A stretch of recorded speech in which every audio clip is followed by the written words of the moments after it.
Well, welcome back. We had a wonderful, successful Think About Energy event yesterday. We were blessed with many participants as well as several questions that were not able to be answered during the broadcast. And we're blessed that Congressman Fred Keller has chosen to rejoin us and help us with some of the questions that really fall into his area. So, number one, Fred, thank you for taking the time to rejoin us, sir. Well, I want to say I appreciate the opportunity, and I really appreciate being able to communicate with all the people involved in the natural gas industry, the producers, the people that do the transmission and distribution, and ultimately the people that are going to benefit from the abundance of affordable energy. And it's clear, sir, that yesterday there were several questions regarding infrastructure and pipelines. And then one that really sort of fits near and dear to you is with your district butting up against New York.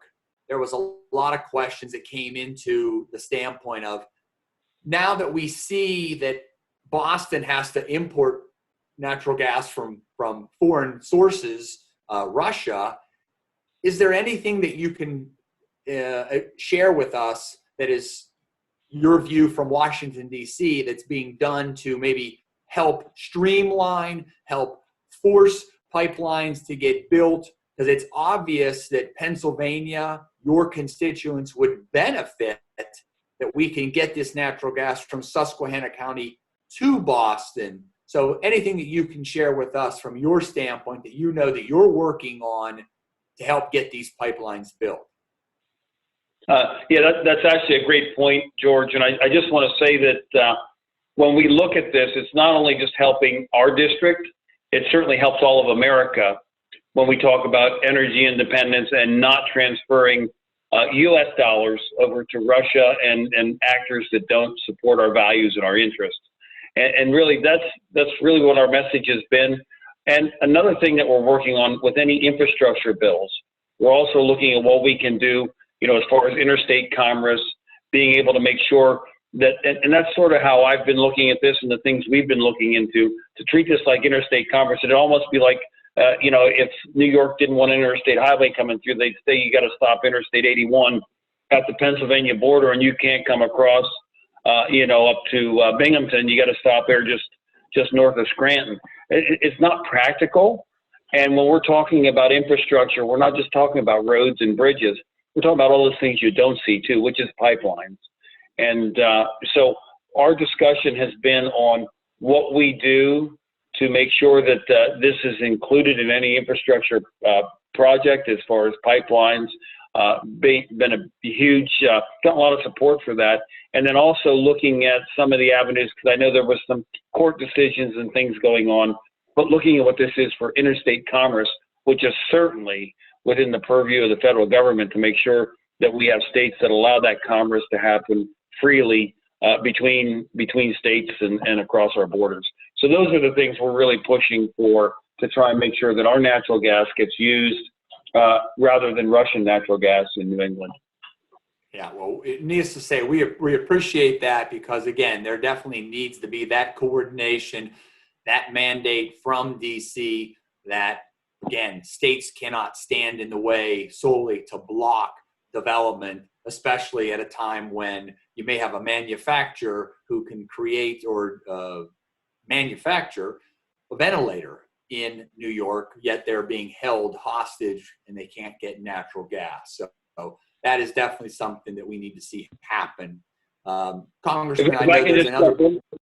Yes, sir. If I could just jump in, George, and you're talking about manufacture of ventilators, and when we talk about natural gas development and making sure pipelines are available to help manufacturers, it's also making sure too that some of the other things that are made from the products in natural gas and petroleum products, the people understand. We have Penn State University is helping with 3D printing and making masks and shields for PPE. So there's a lot of things that are happening, and I think that there's members of Congress and other political figures, and I'll point to New York State, that need to understand. And when I point to New York State, I'm talking about the Green New Deal and the governor from one person wanting to get rid of fossil fuels and the other person not wanting to have these pipelines, travel to New England. And again, I would tout the environmental benefits of a pipeline, a safe pipeline,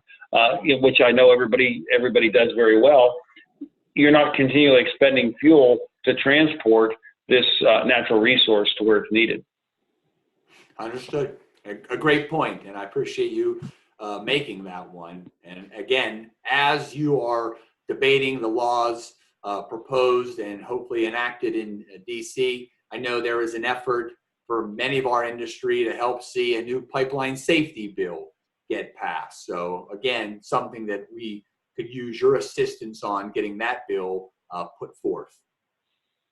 Yeah, and again, I'm George from our conversations, and I would think that the other energy producers are in the same space. I mean, you're very supportive, and the industry is very supportive of that initiative for safe pipelines. I'm correct on that assumption. You are absolutely correct on that assumption.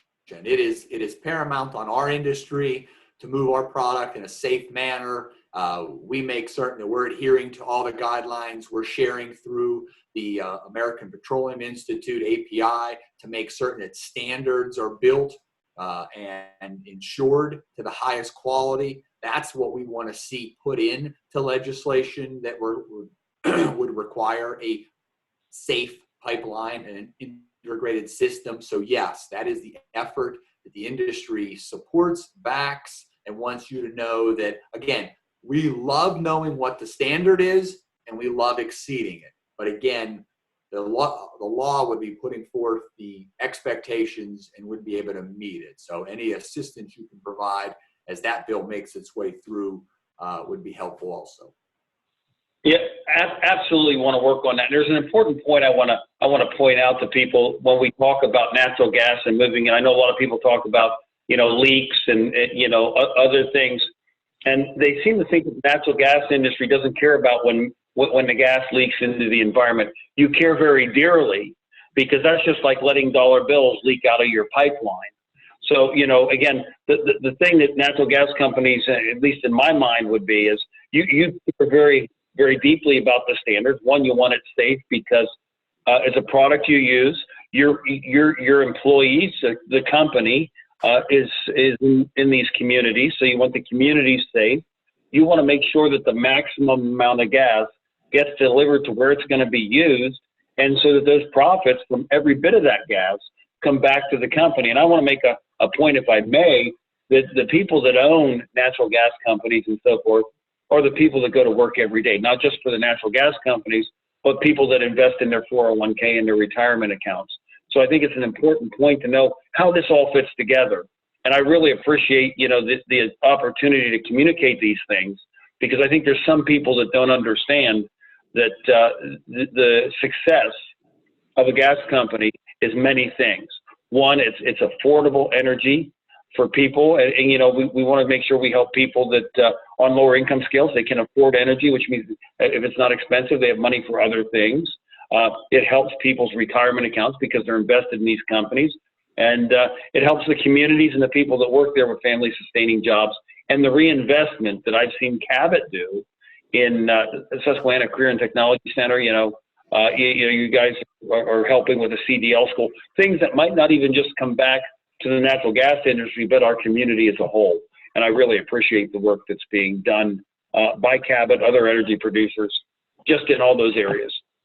Well, Congressman, again, we can't thank you enough for your participation yesterday, your ongoing leadership in Washington, D.C. We worked closely with you when you were in Harrisburg, and you've taken that same aggressive nature to D.C. We're benefited. And again, you understand our industry.